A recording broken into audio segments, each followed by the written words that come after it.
Sa kulungang ito, bawat kainan ay isang marangyang piging. Pero hindi nila ito kinakain. Dahil wala pang nakalabas ng buhay sa kulungang ito. Ang pagpasok dito ay katumbas na ng sentensyang kamatayan. Pero kusa mong inilapit ang sarili mo sa kulungan. At isinama mo pa ang buong pamilya mo para tumira dito. Ngunit nang unang masilayan ka ng warden ng kulungan, halos mapaihi siya sa salawal sa sobrang takot. Sa sandaling iyon, sa loob ng isang marangyang suite sa kulungan, nagmamadaling lumapit sa iyo ang warden. Boss, may gustong kumausap sa inyo. Nang marinig ito, humigop ka ng tsaa. Pababain mo na siya. Maraming salamat, boss. Xiao Yuan, matagal na rin tayong hindi nagkikita. Dahan-daang nagsalita ang matanda. Sinuri ka ng babae mula ulo hanggang paa. May bahid ng pagkadismaya sa kanyang mga mata. Ikaw pala ang nasa alamat, ang nag-iisang nagpatahimik sa mga bundok at dagat. Ang Azura ng sangkatauhan na walang sino mang makahabol, si Lu Chen Yuan. Hindi ba kapanipaniwala? Sa tingin mo ba may patunay ka? Kung ikaw nga talaga yun, bakit ka makukulong dito? Nang marinig ito, ikaw at ang warden. Ha ha ha. Ang pangalan ng babae ay Yang Zhu. Isa siya sa iilang babaeng general ng Dragon Country. Sa harap ng tawanan ng tatlo, lumamig ang kanyang tingin, at nagsalita siya ng may diin. Hindi siya hinuli para dalhin dito. Kusa siyang nagpresenta na pumasok. Hihihi. Kung gugustuhin ni Boss Lu na umalis sa buong mundo, sa tingin ko'y walang kulungang makakapigil sa kanya. Kung ganoon, diretsuhin na natin. Hihingin ko ang tulong mo. Inuutusan mo ba ako? Isa kang bilanggo. Wala ba akong karapatang utusan ka? Wala kang karapatan. Xiao Yuan, naparito kami para humingi ng pabor. Ang bagay na ito tanging ikaw lang ang makakagawa. Hey, interesado kaya si number 1 sa kapangyarihan ko o sa pera ko? Kailangan mong iligtas ang isang tao. Hindi ako nigel iligtas ng babae. Ang mga kamay na ito ay ginagamit sa pagpatay. Hindi para magligtas ng tao. Paano kung sabihin kung may kinalaman ito sa pagkamatay ng master mo? Hindi mo pa rin ba siya ililigtas? Siguraduhin mong hindi ka nagbibiro. Dahil kung hindi, malala ang kahihinatnan. Isang pagpupugay sa paglaya ni Master Lu. Kaya niya ba talaga? Huwag kang mag-alala. Kung kahit siya ay hindi niya kaya, malamang wala nang ibang makakagawa niyan sa mundong to. Kung ganun siya kagaling, bakit siya nakulong dito? Dahil sa isang pangako. Pangako? Anong klaseng pangako? Makalipas ang isang buwan, sa isang mamahaling hotel sa Jiangzhou, pinapanood mo ang paulit-ulit na balita sa telebisyon. Kamakailan, isang misteryosong tao, si Haiyan, ay mag-isang pinuksa ang mga pirata. Sa ngayon, ang 16 na pinuno, ay kusang loob ng sumuko lahat. Kakalabas mo lang mula sa kulungan. Gusto mo lang sanang mag-inat muna. Pero nagawa mo lang ayusin ang problemang 8 taon nang hindi masolusyonan ng Dragon Country. Ang Mianhai daw. Sa sandaling ito, may hawak kang isang litrato. Ang babae sa litrato ay may kutis na parang porselana. At gandang parang sa isang diwata. Sa isang tingin pa lang ay hindi mo na maialis ang iyong mga mata. Sabi mo, bakit kasi kung ano-ano pa ang sinaliksik mo? Iyan pang sikreto sa mahabang buhay ang natuklasan mo. Paanong hindi ka pag-iinteresan ng mga tao niyan? Biglang tumunog ang telepono mo. Nang sagutin mo ang tawag, malamig ang boses mong nagsalita. Tatanggapin ko ang misyon, pero mayroon akong isang kondisyon. Gusto kong personal na pumili ng 10 tao mula sa death prison. Para buuin muli ang 10 halls of Yama. Mula ngayon, ang 10 taong ito ay para lang sa akin magtatrabaho. Tapos na ang 3 taon. Ang mga taong sangkot sa insidenteng iyon noon, walang sino man sa kanila ang makakatakas. Pagkasabi mo niyan, agad mong ibinaba ang telepono. Hindi mo binigyan ng pagkakataon ang kausap mo na sumagot. Sa kabilang banda, isang babae na may mahabang buhok, nakasuot ng high heels na may itim na gilid at pulang swelas. Naglalakad siya papunta sa opisina habang may kausap sa telepono. Ano, irereto niyo ako, at sa isang kalalabas lang ng kulungan. Lolo, ayos ka lang ba? At kailangan ko pa siyang makuha. Ako pa talaga ang manliligaw sa kanya. Tama na, Lolo, hindi ko kikitain ang lalaking yun. Ang babaeng ito ay si Su Qingshui, ang presidente ng Fenghua Group ng Jiangzhou na kabilang sa listahan ng mga mayayaman sa Su. Nasa 20 anyos pa lang siya nang mapasama na siya sa Jiangzhou Rich List. Siya ang tunay na kahulugan ng pinagsamang kagandahan at talino. Isang babaeng walang kapantay sa kariktan. Isang pambihirang babae. Tama na, Lolo. Hindi ko kikitain ang lalaking yun. Anong silbi kung magaling siyang makipag-away? Sa panahon ngayon, kapangyarihan ang mahalaga. Puno ng pagkainip ang mukha ni Su Qingshui. Pagkasabi niyon, ibinaba na niya agad ang telepono. Ngunit sa sandaling itinulak niya ang pinto ng opisina. Tuluyan siyang natigilan. Nakita niya ang isang lalaking nakaupo sa kanyang silya. Nakataas pa ang mga paa nito sa kanyang mesa. Hawak ang tasa niya, prente itong umiinom ng tsaa. Bago pa man makabawi si Su Qingxue sa pagkabigla, una ka nang nagsalita. Alam mo ba, pinaghintay mo ko ng 5 minuto. Babae, mas mabuting magpaliwanag ka ng maayos. Alam mo ba, pinaghintay mo ko ng 5 minuto. Babae, mas mabuting magpaliwanag ka ng maayos. Hawak mo ang tasa niya. Humigop ka ulit ng tsaa. Pagkatapos ay humigop kang muli. Jujube na may brown sugar. Baka may dalaw ka lang. Lu Chenyuan, lumayas ka. Sinong nagpapasok sa'yo? Hindi ko gusto ang ugali mo. Baguhin mo yan. Anong pakialam mo? Nasaan ang mga guard? Saan sila nagpunta lahat? Dinala sa ospital ang lahat ng tao sa security department. Ano? Anong nangyari? Hindi lang ang security department. Pati yung mga bodyguard na nag-apply para sa interview, binugbog lahat ng isang estranghero. Ikaw ang may gawa nito. Huwag ka nang kumuha ng mga walang kwentang yun. Hindi man lang nila masabayan kahit isang tira ko. Halos mabaliw na sa galit si Su Qingxue. Nakaupo sa pwesto niya, iniinom ang tsaa niya, at sinabihan pa siyang may dalaw. Ang pinakamatindi, binugbog niya ang lahat ng tao sa kumpanya at ipinadala sa ospital. Saan niya nakuha ang ganoong katapangan? Kaya ikaw pala si Lu Chenyuan. Itinaas mo ang iyong kamay at inayos ang iyong kwelyo. Mukhang nabanggit na sayo ng lolo mo. Swerte ng pamilya niyong mga Su at nahanap niyo ako. Paano ba naman, 100 milyon ang sahod kada taon?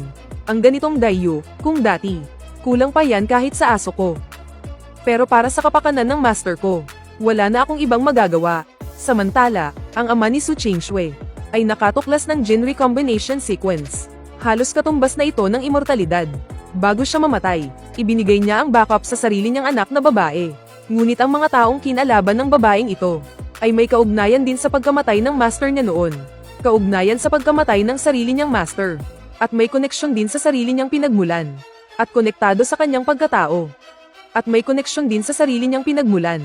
Hindi may iwasang konektado. Ikaw, magiging fiancé ko. Managinip ka. Anong fiancé? Kahit na may itsura ka. Pero bakit ka nananaginip ng gising? Gawin mo akong fiancé mo. Sa panaginip mo. At kahit nagustuhin mo pa akong ibaba ang sarili ko para sa'yo. Kailangan mo pa ring magdagdag ng bayad. Anong pabor? Sino ka sa tingin mo? Sobra-sobra pa ako para sa'yo. Sa sobrang galit ni Su Qingxue, napatawa na lang siya. Ang kaisa-isang babae sa Jiangzhou na tinawag na henyo sa loob ng 10 taon. Ang pila ng mga manliligaw niya, abot hanggang France. Itong palakang ito, ang lakas ng loob sabihing sobra pa siya para sa kanya. Para siyang palakang tumitingin sa salamin. Pangit na nga, malandi pa. Heto ang 1 milyon. Kunin mo ang pera at lumayas ka na. Kumuha ng tseke si Su Qingxue at padabog na inilapag sa harap mo. Medyo interesante tong si Su Qingxue. Tumayo ka at ngumiti ng malamig. Kahit na masama ang ugali mo, maliit ang dibdib mo, at pangkaraniwan lang ang itsura mo. Pero yan mismo ang gusto ko sa'yo, yang pagiging palaban mo. Ako na ang magsasakripisyo. Bibigyan kita ng pagkakataong ligawan ako. Ligawan ka, asa ka pa. Ayan, nagpapakipot na. Ha ha ha, Liz. Halos sumabog na sa galit ang baga ni Su Qingxue. Idiniin mo siya sa mesa. Agad mo siyang ipinasan sa iyong balikat. Hinaplos ng isang kamay mo ang maganda niyang binti. Ang itim na stockings, ang kinis pala talaga kapag suot na. Agad mo siyang ipinasan sa iyong balikat. Marahil, kahit si Su Qingxue mismo ay hindi inakala na isang araw ay sisiyad ang tuhod niya sa kanyang dibdib. Hayop ka, papatayin kita, papatayin kita. Isang malakas na kalabog, biglang sumabog ang salamin. Agad na nawasak ang water dispenser. Tuluyang natigilan si Su Qingxue sa nakita. Hindi pala madaling kitain itong 100 milyon galing sa pamilya mo. Yung pananamantala ko sa'yo kanina, dapat may dagdag bayad yan. At saka, para gawin mo akong fiancé mo, dapat may dagdag bayad din yan. Tumingin sa'yo si Su Qingxue, bakas sa mukha niya ang kaba. Nag-alinlangan siya ng matagal. Sige, dadagdagan kita ng isa pang 100 milyon. Ang tanging hiling ko lang ay protektahan mo ako ng husto. Mas gusto ko pa rin yung pagiging suwail mo kanina. Ibalik mo yun. Sige, 200 milyon para sa kaligtasan ko. Malamig na nagsalita si Su Qingxue habang nakatingin sa'yo. Pero umiling ka lang na may pag-aalinlangan.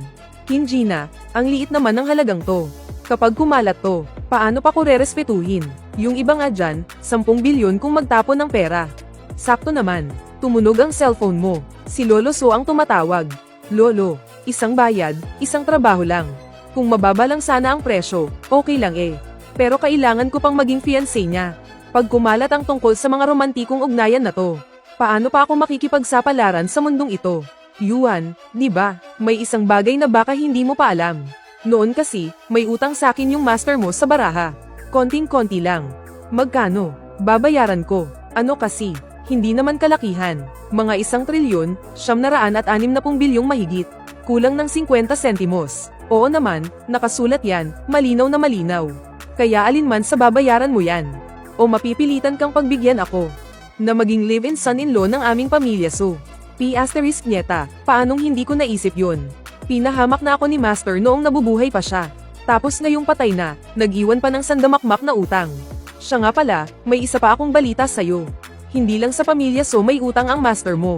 Dagdag pa ni Lolo So ng tumatawa, para lalo ka pang asarin. Kapag naging live-in son-in-law ka ng pamilya namin, matutulungan kitang bayaran lahat yan. Pagkarinig mo nito, kumulo agad ang dugo mo. Bigla na lang sumigaw ang matanda sa telepono, manahimik ka. Kapag pinakasalan mo ako, hindi ka pa ba mamamatay sa tuwa, Aber? Ang mga utang ko, ako na ang magbabayad. Nang marinig ito, bumantong hininga ang matanda, ang pamilya So namin ang maswerte sa'yo. Sige, pumasok ka na sa kumpanya bukas. Susi, anong susi? Susi ng bahay mo. Baka mamaya, mamatay ka na lang bigla dyan sa bahay mo. Linawin lang natin, ha? Ang trabaho ko lang ay protektahan ka. Trabaho lang to, hindi kasama ang katawan ko. Kaya wag mong pag-iinteresan ang katawan ko. Sino namang magkaka-interes sa katawan mo? Kahit na medyo labag sa loob niya. Pero dahil sa nangyari kanina, wala siyang nagawa kundi ibigay sa'yo ang spare key. Pagkakuha mo ng susi, aalis ka na sana. Nang makitang tumalikod ka na para umalis, bigla siyang nataranta. Hoy, di ba sabi mo po protektahan mo ko? Saan ka pupunta ngayon? Kakikita pa lang natin, dumidikit ka na agad sakin. Paano pa kaya kung magkasama na tayo sa iisang bahay? Baka araw-araw mo na kong pagpantasyahan. Umalis ka na, bilis, umalis ka. Huwag kang mag-alala, ang mga asasin na ganito kababaw, kapag pumalpak. Hindi na babalik agad yan. Ligtas ka sa ngayon, yung asasin kanina. Kung sa pamantayan mo ibabase, ni hindi pa ngayon maituturing na baguhan. Mukhang may iba pang nagta-target kay Su Chingshui. Pagkaalis sa Fenghua Group, sumakay ka ng taxi papunta sa Zian Mountain sa labas ng syudad. Sa gitna ng bundok, may isang libingan. Sabi nila, kapag mataas ang pinaglibingan sa ninuno, uunlad daw ang mga susunod na henerasyon. Pero ang master mo, sa gitna pa talaga ng bundok sa kawayanan nakalibing. Sa paligid, kahit isang damo walang tumutubo. Pagpasok mo sa kawayanan, nakita mo yung maliit na puntod. Matanda, nandito na ko. Lumuhad ka sa lupa, at nagsindi ng insenso. 3 beses kang yumuko at 9 na beses na lumuhad. Sinabi ni Master bago siya pumanaw. Sa loob ng 3 taon, huwag kang babalik sa bansa. Dahil noong mga panahong yun, masyadong matindi ang bagsik mo. At saksakan ka pa ng yabang. Sapat na ang 3 taon para maasa ang iyong pag-uugali. Master, sabi mo para akong dragon na nasa alapaap. At tiyak na parurusahan ito ng kalangitan. Ikinulong mo ko ng 3 taon. Nagawa ko yun, pero ang mamuhay ng payapa sa nalalabi kong buhay. At hindi na muling gumawa ng gulo. Pasensya na, pero hindi ko kaya. Hindi mo ako disipulo kung hindi ako maghihiganti. Nag-ayos ka ng mga kutsay. At nagsindi ng insenso at kandila. Sinunog mo pa nga ang isang kahan ng baraha. Matanda, kahit na inisahan mo ko. Pero sa kabila ng lahat, naging master at disipulo pa rin tayo. Matapos kang yumuko ng 3 sunod-sunod na beses. Akmang aalis ka na sana. Bigla, ang altar sa harap ng puntod ay biglang bumukas, at isang maliit na kahon. Ang dahan-daang umangat, matapos kang yumuko ng 3 sunod-sunod na beses. Akmang aalis ka na. Bigla, ang altar sa harap ng puntod ay biglang bumukas at isang maliit na kahon. Ang dahan-daang umangat, agad na lalong lumapad ang ngiti sa iyong mukha. Hahaha, matanda, sabi ko na nga ba? Imposibleng hindi ka mag-iwan ng kahit ano para sa akin bago ka mamatay. Napakalaking kahon nito, kung hindi ito aklat ng mga sikretong teknik sa martial arts. Siguradong isa itong pambihirang kayamanan. Pero sa sobrang pananabik mong buksan ang kahon, nadiskubre mong puro listahan lang pala ng utang ang laman nito. Anong kalokohan to? Nieta, puro bayarin. Habang binabasa mo ang mga listahan ng utang, sa sobrang haba, kalat na sa sahig ang mga ito. Pamilya So, 1 trilyon, 969 bilyon, at 600 milyon. Pamilya Lee, 360 bilyon. Pamilya Liu, 777 bilyon at 900 milyon. P** Tangina, magkano ba talaga ang utang mo? Tapos sa pinakailalim ng IOU, may nakasuksok pang isang papel. Disipulo ko, minalas ang kamay ng iyong guro sa 50 sentimong mahjong. Nagkautang ako ng kaunti, huwag mo akong sisisihin. Siguradong magtatanong ka, paano ka magkakautang ng 10 trilyon sa 50 sentimong mahjong? Ipinusta kita ng iyong guro, at masasabi kong malaki talaga ang halaga mo. Kapag nabasa mo na ang sulat na to, baka wala na ako, wala na rin akong masyadong maiiwan sa'yo. Ituring mo na lang itong pamamaalam na regalo. Pagkabasa mo nito, para kang tinamaan ng kidlat. Nakakita na ako ng amang nanggagago ng anak. Pero ngayon lang ako nakakita ng girong nanggagago ng disipulo. Hindi pa sapat ang isang beses na panggagago. Kailangan talagang ibaon sa hirap hanggang mamatay. Hindi lang kailangang magbayad ng utang. Kailangan ko pang tulungan yung mga pamilyang yon na palakihin ng 10 beses ang market value nila. Kung hindi, mapipilitan akong maging live-in son-in-law. Ikaw, ang tanyag na azure ng mundo ng mga tao, ay magagawang gaguhin ng sarili mong guro ng ganito kalala, magkautang ng 10 trilyon dahil sa 50 sentimong mahjong. P** ka, henyo ka talaga. Jiangzhou Villa District, hawak mo ang susi ng gate. Kampanteng-kampante kang pumasok, pagbukas mo ng pinto, kalat sa sala ang mga lalagyan ng instant noodles at supot ng chichirya. Puno ng mga damit pambabae ang sofa. Makikita pa nga sa paligid ang mga itim na medyas at damit panloob. Ginamit mo ang iyong daliri para pulutin ang isang damit sa sofa na medyo mainit-init pa. Halatang halata na kaluhubad lang nito. Ate Zhu, nakabalik ka na pala.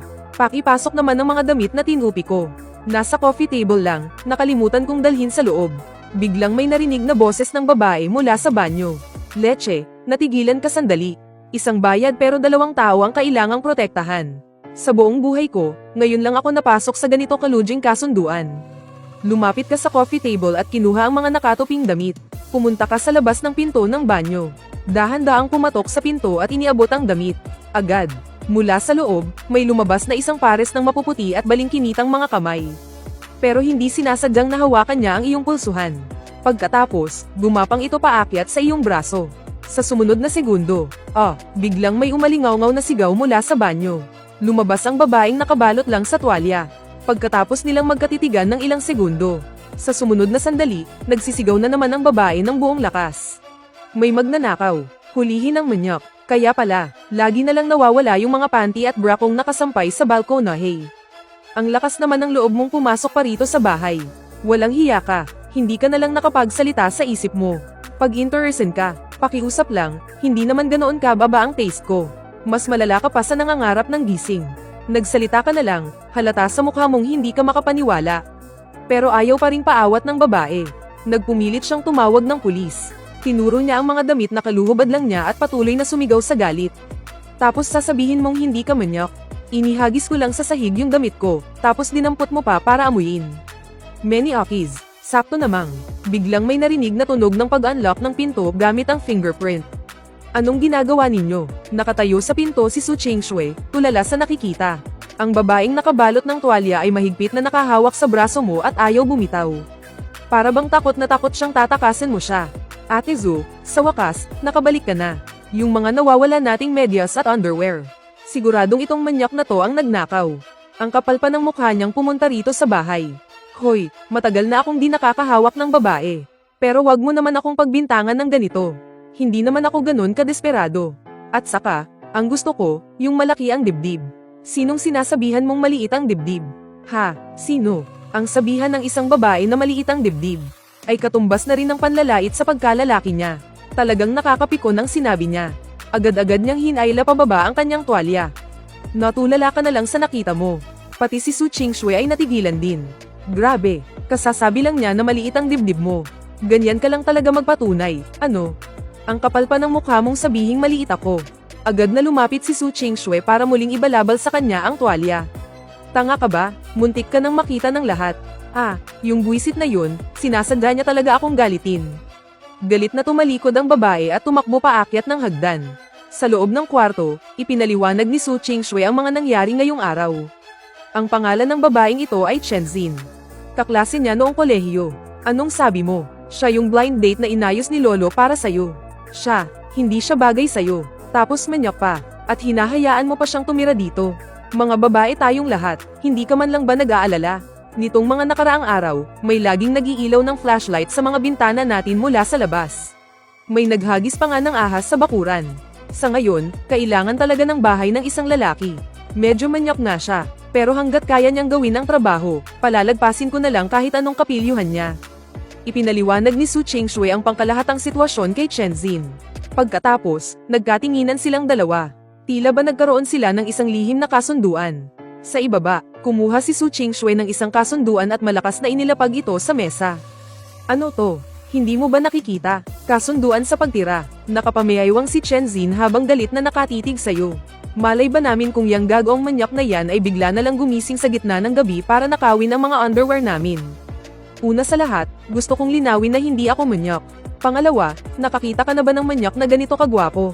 Ikaw, gwapo, haha. Ewan ko lang kung makahanap ka pa ng girlfriend sa tanang buhay mo.